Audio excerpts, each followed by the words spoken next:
வணக்கம். பரபரப்பு மீடியா செய்திகளுக்காக நான் நிரோஷன். ஜனாதிபதி டொனால்ட் ட்ரம்ப் செவ்வாய்க்கிழமை ரஷ்யாவுக்கும் உக்ரைனுக்கும் இடையில் போரை தொடங்கியதற்காக உக்ரைன் மீது குற்றம் சாட்டினார். ஏனெனில் அவரது உயர்மட்ட உதவியாளர்கள் சவுதி அரேபியாவில் ரஷ்யாவை உள்ளடக்கிய மோதலை முடிவுக்கு கொண்டு வருவதற்கான ஆரம்ப பேச்சுவார்த்தைகளை முடித்தனர். ஆனால் உக்ரைனிய மற்றும் ஐரோப்பிய அதிகாரிகளை தவிர்த்து விட்டனர். அமெரிக்க ஜனாதிபதியாக ட்ரம்ப் வந்து கிட்டத்தட்ட ஒரு மாதம் ஆகிறது. அதற்குள் ஏகப்பட்ட பிரச்சனைகள். அண்டை நாடுகளான கனடா மற்றும் மெக்சிகோவுக்கு வரி விதிப்பதாக பிரச்சனை. உக்ரைன் போர் தொடர்பாக ஐரோப்பிய நாடுகளுடன் பிரச்சனை. இதை கேட்டவுடன் துள்ளி குதிப்பவர்கள் இருப்பார்கள். அவர்கள் அடுத்த வாக்கியத்தை கேட்கவும். நட்பு நாடான இந்தியாவின் பிரதமர் அமெரிக்காவுக்கு வரும் நேரத்தில் இந்திய பிரஜைகளை கைகளுக்கு மட்டுமின்றி கால்களுக்கும் விலங்கு மாட்டி கால்நடைகள் போல அனுப்பி வைத்த பிரச்சனை. சட்டவிரோத குடியேற்ற இந்தியர்களின் நாடு கடத்தல்கள் தொடரும். கடைசி சட்டவிரோத குடியேற்ற இந்தியர் வரை நாடு கடத்தப்படுவார்கள் என்று அறிவித்துள்ளார். பதவியேற்று ஒரு மாதத்திலேயே இப்படியான பல அதிரடிகள் நடக்கின்றன. போக போக வேறு என்னவெல்லாம் நடக்குமோ தெரியாது. ஆனால் முன்னெல்லாம் சீனாவை கடுமையாக எதிர்த்த மேற்கு நாடுகள் சீனா மீதான தமது கடுமையான நிலைப்பாட்டை மென்மையாக்குகின்றன. முதலில் ஐரோப்பா அமெரிக்காவிலிருந்து விலகி தனித்து இயங்குவதை பார்க்கலாம். உக்ரைன் விவகாரத்தில் ட்ரம்ப் மேற்கு நாடுகளில் இருந்து தனிமைப்படுத்தப்பட்டுள்ளார்.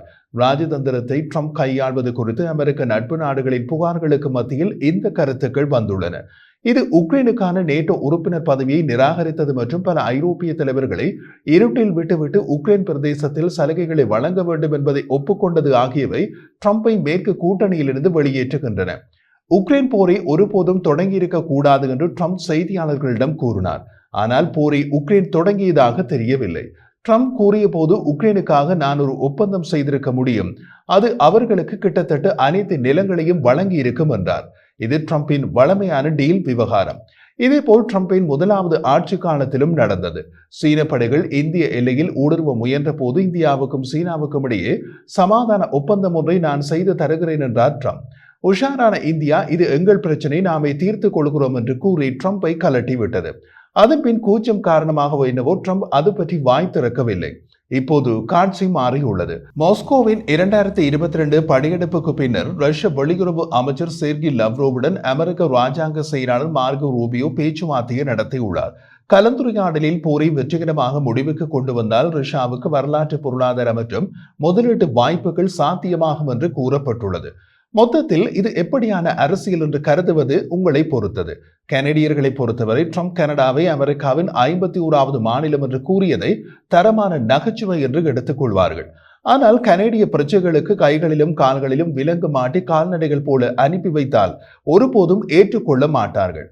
அதுதான் கனடா. உக்ரைன் பிரச்சனைக்கு வந்தால் வெள்ளை மாளிகையின் தேசிய பாதுகாப்பு ஆலோசகர் மைக்கேல் வால்ஸ் மற்றும் மத்திய கிழக்கு தூதர் ஸ்டீவ் விட்காஃப் ஆகியோருடன் இணைந்த ரூபியோ ட்ரம்பின் இலக்கு நியாயமான, நீடித்த, நிலையான மற்றும் சம்பந்தப்பட்ட அனைத்து தரப்பினரும் ஏற்றுக்கொள்ளக்கூடிய ஒரு ஒப்பந்தத்தை அடைவதாக கூறினார்.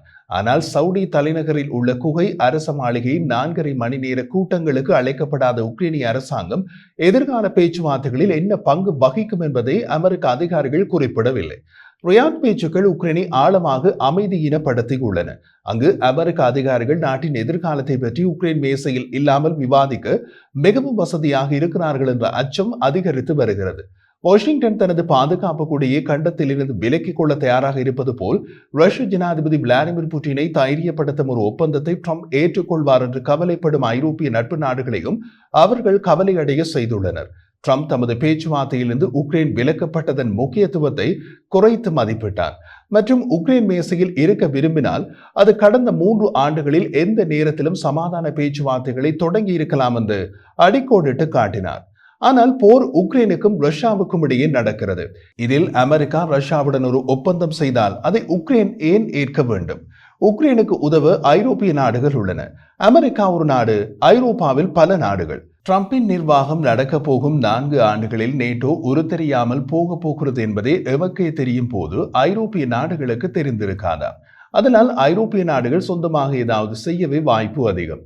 ஜனாதிபதி ஜோ பைடன் மற்றும் அவரது மேற்கத்திய கூட்டாளிகளால் ஏற்றுக்கொள்ளப்பட்ட உக்ரைன் மந்திரமில்லாமல் உக்ரைனை பற்றி எந்த பேச்சுவார்த்தையும் இல்லை என்ற கொள்கையில் இயங்கினார். ரஷ்யாவுடன் சேர்ந்து இயங்கும் டிரம்பின் முயற்சி அதிலிருந்து ஒரு கூர்மையான முறிவை குறிக்கிறது. உக்ரைனின் அதிருப்தியின் அடையாளமாக உக்ரைனிய ஜனாதிபதி வோலோடிமிர் செலன்ஸ்கி புதன்கிழமை திட்டமிடப்பட்ட சவுதி அரேபியாவுக்கான பயணத்தை ஒத்திவைக்க கடைசி நிமிட முடிவை எடுத்தார். மாஸ்கோவின் முழு அளவிலான படையெடுப்புக்கு கிட்டத்தட்ட 3 ஆண்டுகளுக்கு பின்னர் ரஷ்யா உக்ரைனில் 5இல் ஒரு பகுதியை கட்டுப்படுத்துகிறது. சமீப கால வாரங்களில் ரஷ்ய ஆதாயங்களின் வேகம் அதிகரித்துள்ள நிலையில் தென்மேற்கு ரஷ்யாவில் உக்ரைன் கால் பதித்துள்ளது. இந்த யுத்தம் ரஷ்யாவின் பொருளாதார மற்றும் அதன் ராணுவத்தின் மீது பெரும் பாதிப்பை ஏற்படுத்தியுள்ளது. மாஸ்கோ புதிய கூட்டாண்மைகளை உறுதிப்படுத்தவும் உள்நாட்டில் சேர்க்கைகளை விரிவுபடுத்துவதை தவிர்க்கவும் வடகொரியாவுடன் ஒரு ராணுவ ஒப்பந்தத்தில் கையெழுத்திட்டது. இதன் விளைவாக 10,000க்கும் மேற்பட்ட வடகொரிய துருப்புகள் ரஷ்யாவின் குர்ஸ்க் பிராந்தியத்தில் உக்ரைனியர்களுக்கு எதிராக போரிட்டனர். உக்ரைனிய அதிகாரிகள் ஒரு சமாதான உடன்படிக்கையில் வலுவான மேற்கத்திய உத்தரவாதங்கள் உள்ளடங்காத பட்சத்தில் ரஷ்யா மீண்டும் ஒருங்கிணைந்து புதிய தாக்குதலை நடத்தும் என்று எச்சரித்துள்ளனர். இதுதான் இன்றைய நிலைமை. அடுத்து என்ன நடக்கிறது என்று பார்க்கலாம்.